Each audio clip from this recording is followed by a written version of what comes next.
ভোটের একদিন আগে ডিউটিতে আসা কেন্দ্রীয় বাহিনীর জওয়ানের বিরুদ্ধে গৃহবধূ শ্লীলতাহানির অভিযোগ উঠল উলুবেড়িয়ায়। মহিলা ভোটারদের নিরাপত্তার দাবি তুলে নির্বাচন কমিশনের দ্বারস্থ হলেন উলুবেড়িয়ার তৃণমূল প্রার্থী সাজদা আহমেদের নির্বাচনী এজেন্ট। উর্দিধারী দুজন বিএসএফ জওয়ানের বিরুদ্ধে শ্লীলতাহানির অভিযোগ। গৃহবধূর চিৎকারে গ্রামবাসীরা ছুটে এসে ধরে ফেলে এক অভিযুক্তকে। তাকে উলুবেড়িয়া থানার হাতে তুলে দেওয়া হয়। অন্য জওয়ান পালিয়ে যান বলে অভিযোগ করেছেন ওই অভিযোগকারী।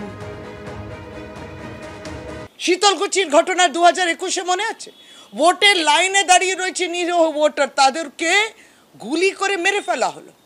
বর্ডার সিকিউরিটি ফোর্স দ্বারা অত্যাচারিত মহিলারা, আমরা গেছি সে বঙ্গা বর্ডারেতে, আমরা উত্তর 24 পরগনায় গেছি, মহিলাদের প্রতিনিয়ত তারা কীরকম বেইজ্জত করছে, আক্রমণ করছে। বর্ডার সিকিউরিটি ফোর্সের এইটা কাজ, সেন্ট্রাল ফোর্সের এইটা কাজ।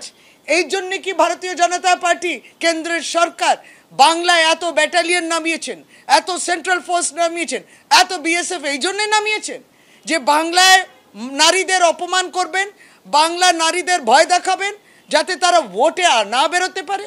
এটা আমরা মানতে পারছি না, এটা হতে পারে না, এটা পার পেতে পারে না। এটা একবার এসপার ওসপার জবাব দেবে বাংলা। তাই পুলিশ তদন্তও করবে, ইলেকশন কমিশন দ্বারস্থ হয়েছি আমরা। আইন দেশের জন্যে যদি ক্রাইমস এগেনস্ট উমেন হয়, তাহলে যেই দোষী তাকে সেই শাস্তিটা দিতে হবে। মহিলা তৃণমূল কংগ্রেস কিনা আর তৃণমূল কংগ্রেসের দ্বারা প্ররোচিত কিনা এই বিষয়ে আগে তদন্ত হওয়া দরকার। আর যদি এরকম কেউ করে থাকে তাহলে অবশ্যই তাদের বিরুদ্ধে কঠোর শাস্তিমূলক ব্যবস্থা নেওয়া দরকার। কিন্তু আমি মনে করি যে এই ঘটনার পেছনে তৃণমূল কংগ্রেসের প্ররোচনা আছে, কেসটা সাজানো আছে, কিন্তু এর নিরপেক্ষ তদন্ত দরকার। সিআইডি কিংবা পুলিশ দিয়ে তদন্ত সম্ভব নয়।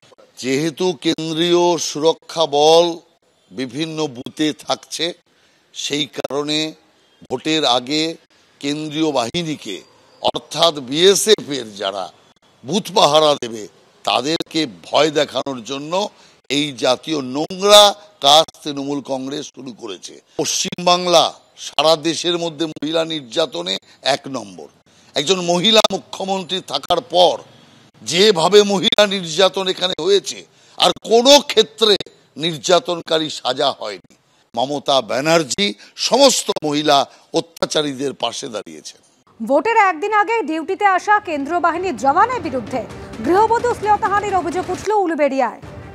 মহিলা ভোটারদের নিরাপত্তার দাবি তুলে নির্বাচন কমিশনের দ্বারস্থ হলেন উলুবেড়িয়ার তৃণমূল প্রার্থী সাজদা আহমেদের নির্বাচনী এজেন্ট।